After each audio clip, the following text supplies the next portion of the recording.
This is SSPTV News, brought to you by Samsung Productions and the Hazleton Standard Speaker.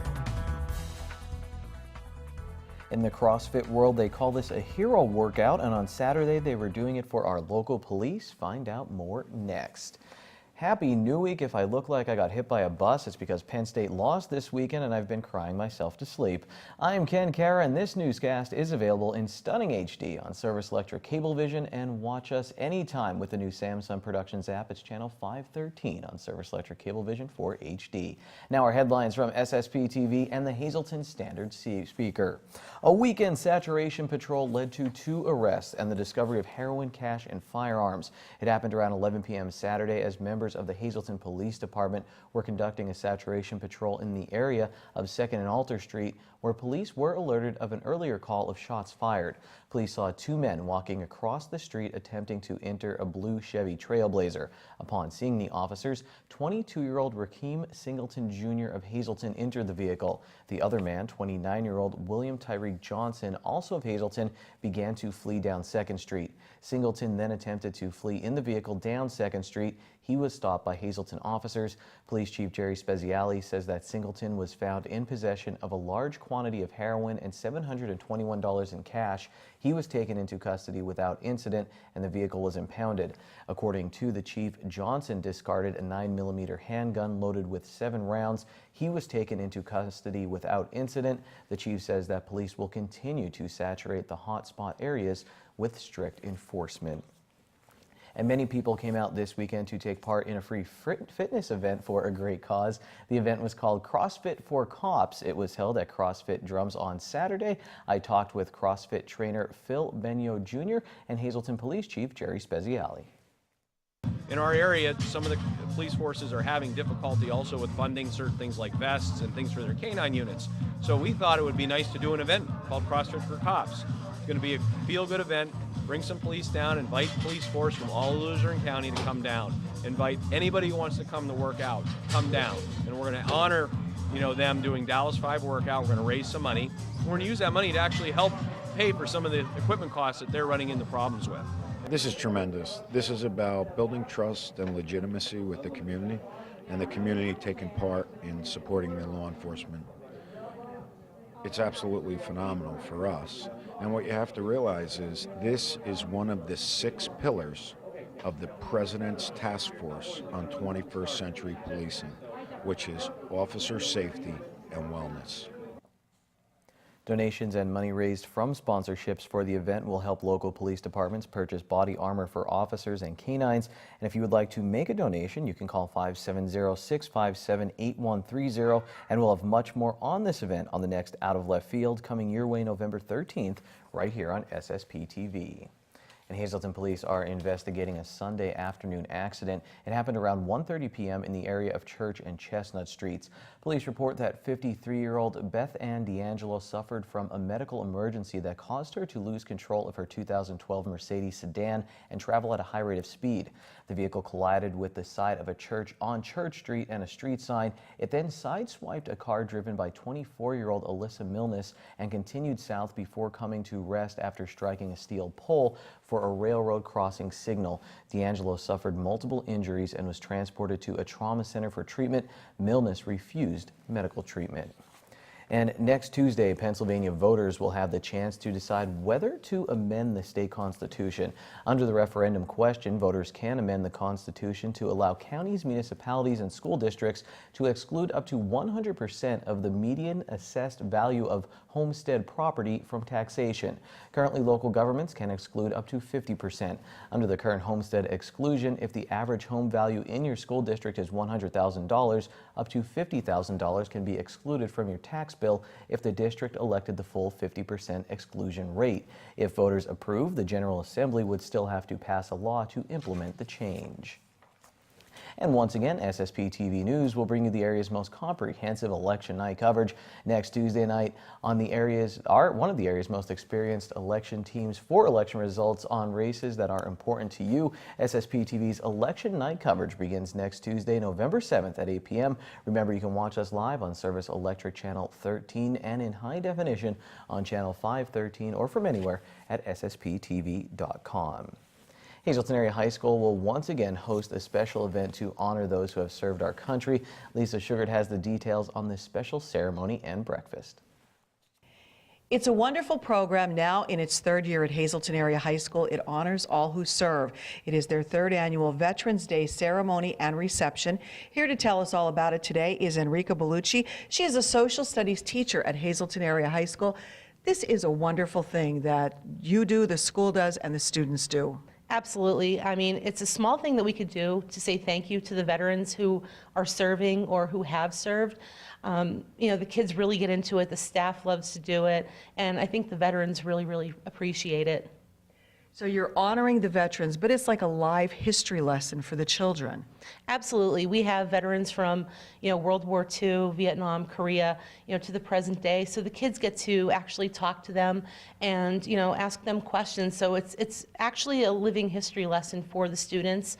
The veterans love to tell their stories and what they encountered, you know, when they were their age or even a little bit older, but the kids absolutely love it. So take us through what happens that day and who's invited. All veterans are invited. Their spouses or their caretakers could come as well. The breakfast starts at 9 a.m. The veterans will be escorted into the high school by students. We'll have a hot breakfast for them in the library, and then at approximately 10 a.m. they will be taken to the auditorium and we'll hear the band, the chorus. There's going to be a video for them, and we have a keynote speaker as well. What reaction and response do you get from both the veterans and the students during this program? The veterans, I mean, they love it. Sometimes we get thank you cards from them, which really, you know, shows that they appreciate what we're doing, and they come back. You know, we've had veterans the first year, and you know, they came back the second year, and they bring, you know, their friends with them, and the students love to do it. You know, it's not about, you know, just, you know, getting out of class. It's, you know, getting out of class to meet these people that are absolute heroes, that give us our freedom, that give us, you know, what America is today. And, you know, it's a way to thank them. It's a great way to thank them. For those who are watching, either a veteran or someone who knows a veteran they want to tell, how do they have to sign up? They have to register to come? Yes, they have to RSVP. You could call 570-459-3221, extension 81500. That is the main office at the high school. And just tell them that you want to RSVP, and RSVPs have to be done before November 3rd. All righty, very good. It is the third annual Veterans Day ceremony and reception, again taking place, as Enrica said, Thursday, November 9th at Hazleton Area High School. It's a wonderful program, a hot breakfast followed by a special program to remember those who served. Congratulations on what you do. Keep up the good work. This is a great program, and tell your students we said what they're doing is wonderful as well. I will. Thank you for having me. Our pleasure. We hope that many people will come out and take the opportunity to participate.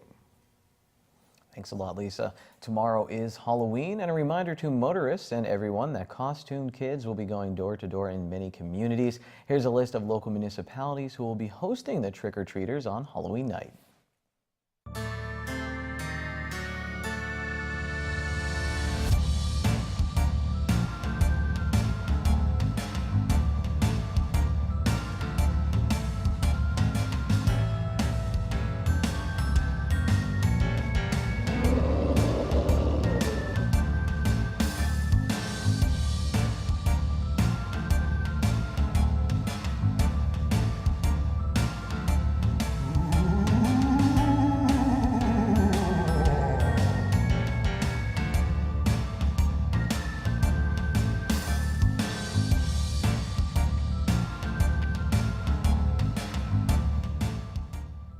Makes you want a fun-sized Twix, doesn't it? Well, coming up next, your Halloween forecast, and you'll find out what my first CD purchase was in another segment about McCann School of Business and Technology. And in sports, I have the final high school football Kohl Scale rankings of the year, and this man talks about Cranberry Ballpark and some great MLB players from the Kohl region.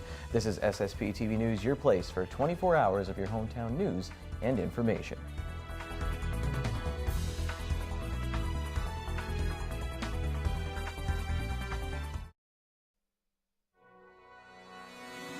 This is SSPTV News, brought to you by Samsung Productions and the Hazleton Standard Speaker. Let's welcome back to the show Lori Kane from McCann School of Business and Technology. She works in community relations. Lori, when I was little, I got my first CD player because I had to go get blood work. And it took 4 doctors to hold me down, and my mom was like, if you just do this, I'll buy you a CD player. I got that and Boyz II Men's first album. You said this summer you had a lot of, you need some blood taken, and it could not be pleasant sometimes if things aren't going well. You got that exactly right. I had one girl, she went from one arm to the other arm. She went to my hand and then went back to another arm, and it was not a really good experience. I've also had people take it where they right in, right out, and that's the way you want it done. And if that's something that you want to learn that you can do, at McCann, we offer phlebotomy as one of our programs that we have, as well as clinical medical assisting, if we're talking the medical programs. So what is the second one? I was going to repeat it, but I forgot it, honestly. What is the second program you're talking about? The clinical medical assisting, it's the hands-on stuff in the office, working with the appointments, working with patients when they come in, taking their vitals, things of that nature. That's so vital too, because as you've heard, I'm not the best with doctors. It took 4 of them to hold me down to get blood work once, but those are the people you interact with, the face, you calm the people down maybe a little bit, and you do this training at McCann. Right, you know, I had a surgery over the summer, and you needed that peace of mind to have somebody who's there for you, making you feel at ease, the caring part. And we're not just teaching our students the hands-on part, the emotional part of it too, because we want people who are going to be compassionate with working with patients. I was at, one of our students actually works for my eye doctor, and I didn't realize that she graduated from us, from our school, until she mentioned that she worked there. And here's my first impression. Boy, is she a professional. She had such great communication skills and felt like I knew her forever. And that's something that we also show our students, that you need to have that compassionate side along with the hands-on training side. So there's a lot going on at McCann, and you know what, just from knowing you and seeing what goes on social media with McCann, it seems like a very nice atmosphere, family atmosphere. You get that college feel. How would you describe it? Am I saying this right? You are saying it exactly, so I'm glad that's coming through on social media. We like to make sure that our students, their success is our success. And the family atmosphere is true. I do a lot of high school events at the school, and the kids will write in their feedback that you really feel that people get along and they felt accepted there. We feel the same not only about the guests that come in, but as far as our students as a whole. We want them to succeed, but we do a lot with them to help for the betterment of the community, their well-being. If they're struggling with something, we help them along the way and get them the help that they need to. If people want more information, where would you point them? We've done 4 segments here, but if they watch them, they said, hey, I want to learn more. They could go to our website, which is mccann.edu, or they can give us a call at 570-622-7622. All right. Well, Lori, this has been a pleasure. Thank you so much for coming in. And come in, we'll talk more segments and maybe more Boyz II Men. Time now for weather on SSPTV News.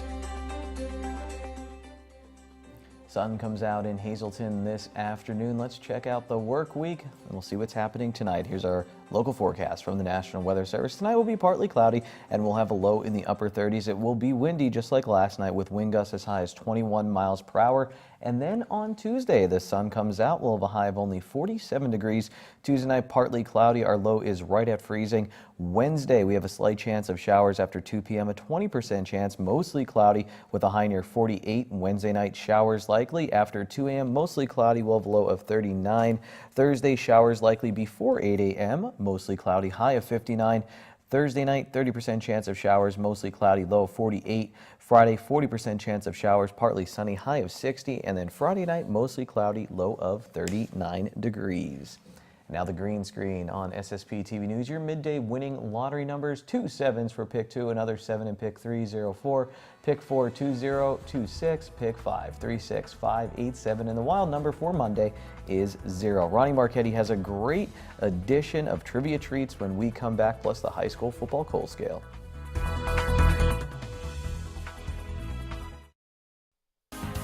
Time now for sports on SSPTV News. Well, this is it. Find a comfy spot and enjoy the final high school football Kohl scale rankings of the season. It was another great year in the mines, but only one team can be kings of the Kohl. Shenandoah Valley's head coach Kevin Keating says his outman team fought tooth and nail to the end of every game this season. The Blue Devils had 22 players on their roster as they continue to try and build up their program. They ended the season with a shutout loss to Monomoy area and in our lignite grade for teams looking for a spark. Marion Catholic tops our bituminous grade thanks to a 41-28 win over Monomoy area earlier this season. The Colts finished up the regular season with a shutout loss to rival Tamaqua. The Blue Raiders limited Marion to 75 total yards. The Colts are the number 4 seed in the District 11 Single-A playoffs, and they will play at number 1 seed Williams Valley on Friday. Monomoy area finished up the regular season on a 3-game winning streak. They blanked Shenandoah Valley in Week 10 and clinched a playoff berth. Matt Lewandowski had 89 yards rushing and 5 total touchdowns in the game. Danny Lawrence and MJ Terry caught touchdown passes for the Golden Bears. Terry also had 71 yards on the ground, and Tyler Claywell had a 39-yard rushing touchdown. The Golden Bears are the number 3 seed in the District 11 AA playoffs, and they will visit number 2 seed Schuylkill Haven. 3 teams finish in our highest grade, the anthracite grade. Tamaqua snapped a 4-game losing streak with a shutout victory over Marion. During the losing streak, they lost a very close decision to Jim Thorpe, 30-26, and that's who they'll face in the opening round of the District 11 AAA playoffs. Nick Briner rushed for 204 yards against Marion with 4 touchdowns. Nate Boyle had 92 rushing yards and a touchdown, while tight end Casey Rother hauled in 6 passes for 72 yards. Quarterbacks Braden Knobloch and Thad Zuber were effective, passing for over 120 yards combined. Knobloch and Matt Kistler had interceptions in the victory. Hazleton area finishes the season at number 2 in the anthracite grade. They also got a shutout in week number 10. With their win over Crestwood, Hazleton area jumped up a seed in the District's 2/4 6A sub-regional playoffs. The Cougars are the number 3 seed, and they'll visit number 2 Williamsport on Friday in a rematch from earlier this season. The Millionaires won round 1. Against Crestwood, Damon Horton rushed for 163 yards and 2 touchdowns. Adrian Otero scored on a 60-yard touchdown run as well. With his team up by 6 early, Horton forced an important fumble inside the red zone that Nolan Schneider recovered. Not long after that, Bryce Reed intercepted a pass in the red zone for the Big HA.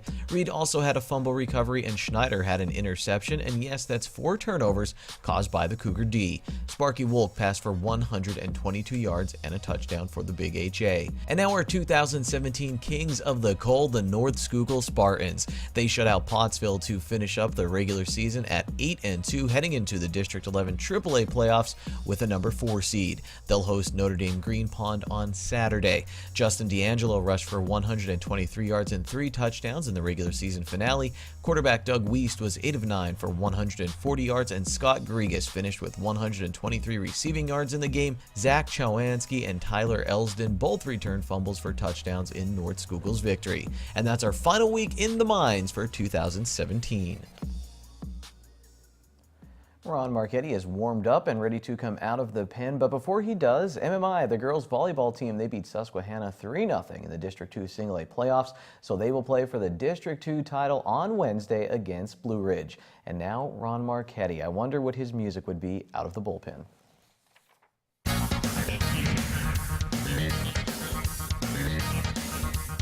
The most exciting World Series game I ever watched in my life ended at 20-2 this morning.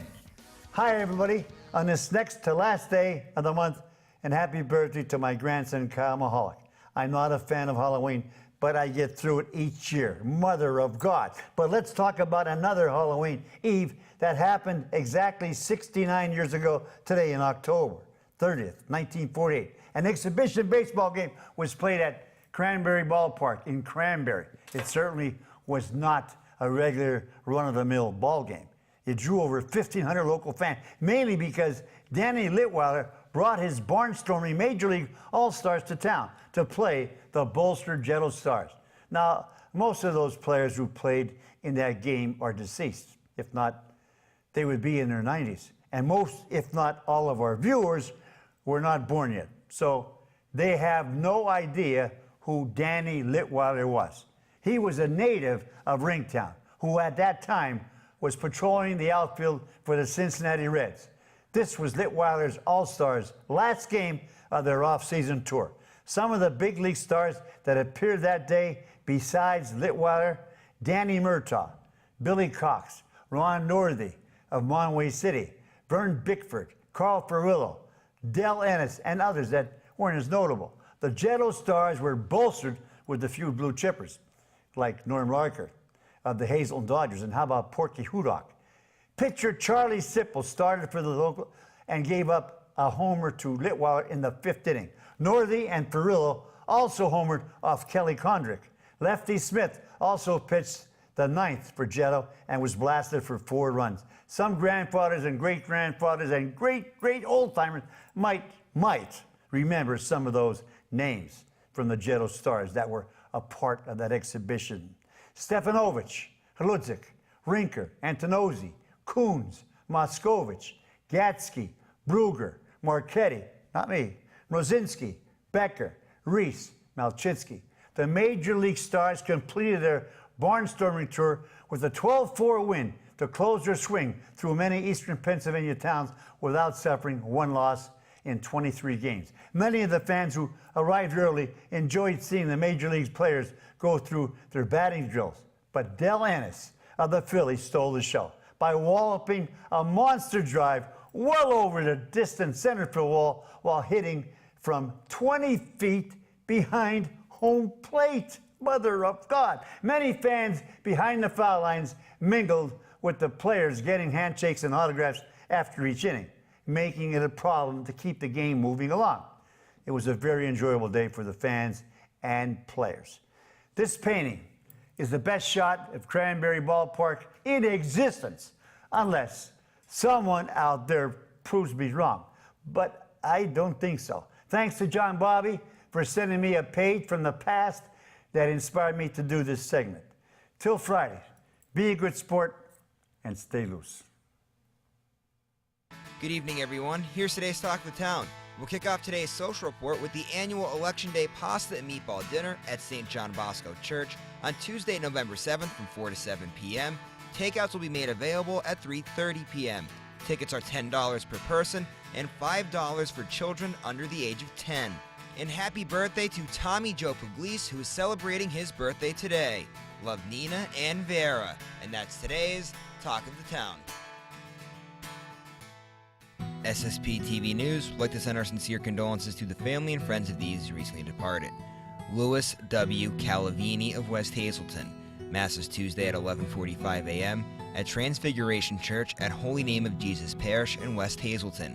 The Fira Funeral Home is in charge of the arrangements. Joseph R. Ziak of Hazel Township, the Frank J. Bonham Funeral Home in Hazelton, will announce the arrangements. Elaine Farley of Weatherly, the Boyle Funeral Home in Hazelton, will announce the arrangements. Stephen P. Maestro of Hazelton, the Frank J. Bonham Funeral Home in Hazelton, will announce the arrangements. And Mary C. Yannick of Pardisville. Mass is Thursday at 10 a.m. at Transfiguration Church at Holy Name of Jesus Parish in West Hazelton. Friends may call Thursday from 9 to 10 a.m. in the church. The Frank J. Bonham Funeral Home is in charge of the arrangements. Attention pay-per-view subscribers, if you see your name now on SSPTV News, you'll have 13 minutes to call in and win a free movie from Service Electric Cablevision. Today's winner is Jennifer Ryan of Freeland. Call now and leave a message at 570-455-7267, extension 104 for your free movie. Tomorrow's Halloween, we'll have some fun. Remember, we have that list of trick-or-treating times. That's up on our website. You'll have to rewatch the newscast. Have a good night, everyone. Take it easy.